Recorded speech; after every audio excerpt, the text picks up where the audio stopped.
Kira-kira seperti apa sih Pak sebetulnya mekanisme terkait dengan kejahatan digital ini? Sebenarnya QR code ini merupakan bentuknya persis sama dengan teks, cuman dibuat dalam bentuk barcode yang kotak QR supaya mudah dibaca menggunakan kamera handphone. Jadi kalau kita scan sebenarnya keluar juga teks tautan, apakah itu link HTTP atau tautan yang untuk mengaktifkan satu aplikasi, misalnya kita mau membayar atau bagaimana.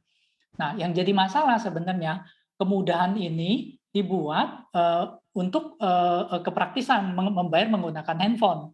Yang menjadi masalah adalah QR code ini tidak bisa dibaca oleh mata telanjang. Jadi kalau kita lihat QR code, kita kan nggak ngerti QR code yang asli mana, QR code yang palsu mana. Semua cuma bentuknya bujur sangkar, bintik gitu kan.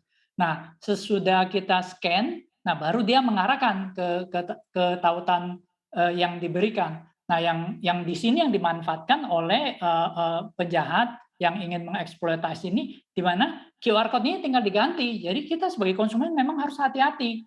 Jadi kalau QR code yang terpampang di mana-mana itu tidak ada jaminan bahwa itu asli dan sangat mudah memalsukan QR code itu. Jadi misalnya saya ingin memberikan orang kalau transfer misalnya membayar satu tagihan, lalu saya buat saja QR code untuk transfer ke rekening Pak saya, Alphonse? lalu saya tempel dan saya gantikan QR code itu transfer ke rekening saya. Oke, Pak Alphonse, kemudian apakah memang begitu ya modus penipuan melalui QR code ini tidak mudah terdeteksi oleh sistem keamanan digital yang sudah ada begitu?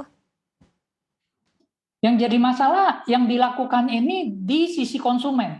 Jadi bukan di sisi dari sistemnya. Dari sisi sistemnya tidak ada yang jebol, jadi QR code sistemnya ada di situ gitu loh. Cuman yang jadi masalah waktu di lapangan QR code yang ada itu diganti. Ceritanya misalnya kita bayar di satu hotel, ada QR code-nya masuk ke rekening hotel itu. Lalu ada karyawannya yang nakal, dia bikin QR code masuk ke rekening dia, lalu diganti QR code itu ditimpa ke atasnya.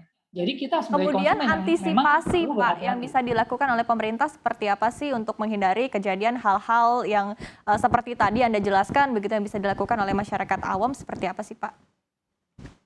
Oke, sebagai masyarakat awam, setiap kali kita membayar, memang ada baiknya kita untuk melakukan scan lalu konfirmasi ke penerima pembayaran. Misalnya saya ke Gado-Gado Bonbin, scan lalu dikasih scan-nya, lalu kasih lihat benar nggak ini rekeningnya. Nah kalau benar baru bayar lalu kita send. Nah kalau pemerintah mungkin kalau memang kejahatan yang menyangkut ke back end yang di masyarakat ya mungkin bisa melakukan pendidikan ke masyarakat ya untuk selalu berhati-hati. Kalau misalnya melakukan pembayaran harus teliti. Dan sebenarnya implementasinya juga sudah cukup baik sih kalau kita lihat Peduli Lindungi dan nanti ada KTP QR yang akan mengarah menggunakan QR code. Sebenarnya arahnya Artinya kalau dari masyarakat sendiri memang harus cek and recheck kembali begitu ya, betul-betul harus waspada dan dicek lagi apakah laman website yang dituju betul laman resmi ataupun tidak begitu ya Pak Alphonse. Jangan lupa unduh aplikasi CNBC Indonesia di Google Play Store dan App Store untuk ikuti terus perkembangan terkini terkait berita ekonomi dan bisnis.